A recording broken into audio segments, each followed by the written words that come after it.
নমস্কার বন্ধুরা, পুপুর রান্নাঘরে তোমাদের সবাইকে স্বাগত। হাজির হয়ে গেছি অতি পরিচিত একটি রেসিপি নিয়ে। আলু দিয়ে দেশি মুরগির পাতলা ঝোল। আপনারা প্রায় সকলেই এটা কম বেশি খুব ভালোই বানাতে পারেন, তবুও আমি যেভাবে বানাই সেই রেসিপি আজ আপনাদের সাথে শেয়ার করব। চলুন দেখে নেওয়া যাক আমার আজকের রেসিপি। এখানে আমি 600 গ্রাম দেশি মুরগির মাংস নিয়ে ভালো করে ধুয়ে পরিষ্কার করে তাতে 1 টেবিল চামচ লবণ দিয়ে দিচ্ছি, 2 চা চামচ হলুদ গুঁড়ো দিয়ে দিচ্ছি। একটি মশলা এখানে প্রস্তুত করে রেখেছি। এর জন্য নিয়েছি 2 ইঞ্চি আদার টুকরো, একটি মিডিয়াম সাইজের পেঁয়াজ, 10-12 কোয়া রসুন, 8 থেকে 10টা কাঁচা লঙ্কা, একটি মিডিয়াম সাইজের টমেটো কুচি। সব কিছুকে ভালো করে পেস্ট করে নিয়েছি। সেই মশলার পেস্ট থেকে আমি 4 টেবিল চামচ এইখানে ব্যবহার করছি। কাঁচা লঙ্কার পরিমাণ আপনারা আপনাদের স্বাদ অনুসারে ব্যবহার করবেন। সমস্ত কিছু দিয়ে ভালো করে আমি মাংসটাকে মেখে নিচ্ছি।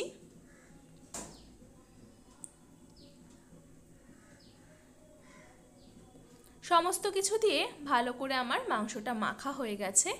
এরপর আমি ওপর থেকে দিয়ে দেব 2 টেবিল চামচ কাঁচা সর্ষের তেল।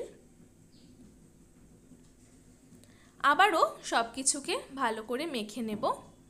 এইভাবে আমি মাংসটাকে মেখে 1 ঘন্টার জন্য ম্যারিনেট করতে রেখে দেব।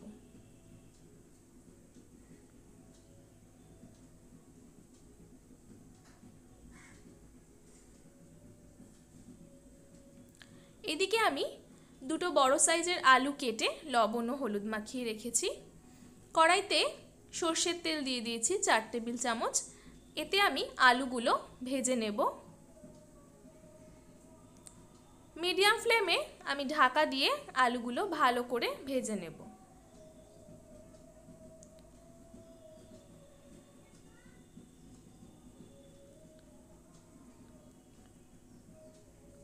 ফিরে এলাম 2 মিনিট পর। আলু ভাজা এখানে হয়ে গেছে। আমি এবার আলুগুলো তেল থেকে তুলে নেব।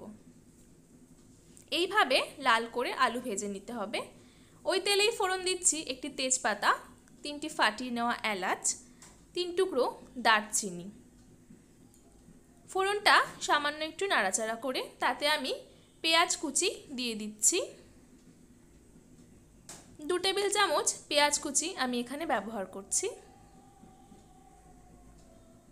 পেঁয়াজ কুচিটা হালকা লাল করে ভেজে নিতে হবে।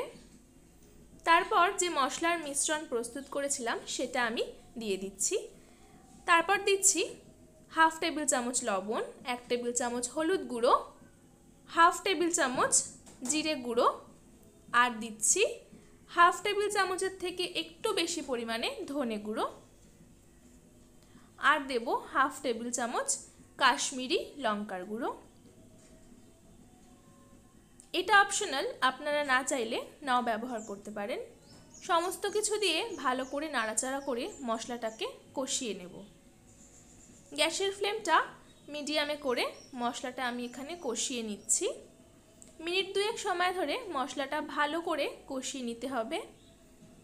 মশলা থেকে যখন তেল ছেড়ে আসবে তখন আমি এতে ম্যারিনেট করে রাখা মাংসটা দিয়ে দেব। মশলা এখানে আমার ভালো করে কষিয়ে নেওয়া হয়ে গেছে। এই রকম মশলা থেকে তেল ছেড়ে এসছে। তাতে আমি ম্যারিনেট করে রাখা মাংসের টুকরোগুলো দিয়ে দিচ্ছি। মাংসের টুকরোগুলো দিয়ে ভালো করে কষিয়ে নিতে হবে। মাংস কষানোর ওপর কিন্তু মাংসের স্বাদ অনেকটাই নির্ভর করে, তাই ভালো করে সময় নিয়ে ধীরে ধীরে মাংস কষিয়ে নিতে হবে।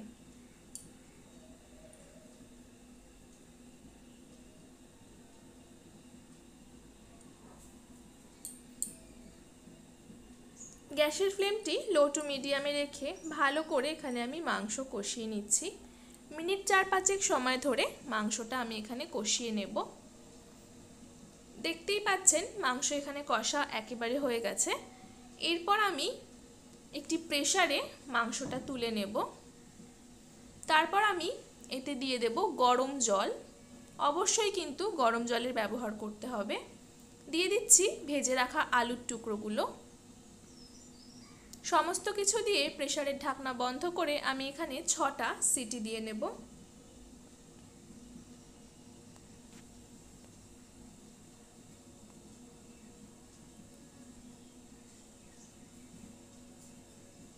এরপর প্রেসার কুকারটা ঠান্ডা করার জন্য রেখে দিচ্ছি। ঠান্ডা হয়ে গেছে। এখানে দেখুন কত সুন্দর আমাদের মাংসের ঝোল তৈরি হয়েছে। কিন্তু এভাবেই আমি রাখবো না, এটাকে আমি কড়াইতে ঢেলে কিন্তু ফুটিয়ে নেব। তাহলে যে জল জলে ভাবটা রয়েছে সেটা কেটে যাবে। মাংসের যে মেটেটা এটা কিন্তু আমি প্রেসারে দিইনি, তাহলে এটা গলে যেত। এটা আমি আলাদা করে তুলে রেখেছিলাম। এখন কড়াইতে ফোটানোর সময় আমি এটা দিয়ে দিচ্ছি। এরপর ঝোলটাকে 2-3 মিনিট সময় ধরে একটু ফুটিয়ে নেব। গ্যাসের ফ্লেমটা অফ করে 2 মিনিট স্ট্যান্ডিং টাইমে রেখে দেব। ফিরে এলাম 2 মিনিট পর। একেবারে তৈরি আলু দিয়ে দেশি মুরগির পাতলা ঝোল। এটা খেতে কিন্তু খুবই ভালো লাগে, বিশেষ করে গরম ভাতের সাথে খুবই ভালো লাগে। এছাড়াও রুটি, পরোটা সব কিছুর সাথেই কিন্তু খেতে খুবই ভালো লাগে। তাহলে কেমন লাগলো আমার আজকের ভিডিও? ভালো লাগলে অবশ্যই একটি লাইক করে দেবেন।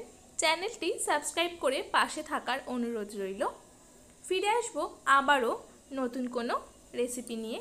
ততক্ষণ পর্যন্ত সকলেই খুব ভালো থাকবেন, সুস্থ থাকবেন। আজ বিদায় নিচ্ছি। ধন্যবাদ।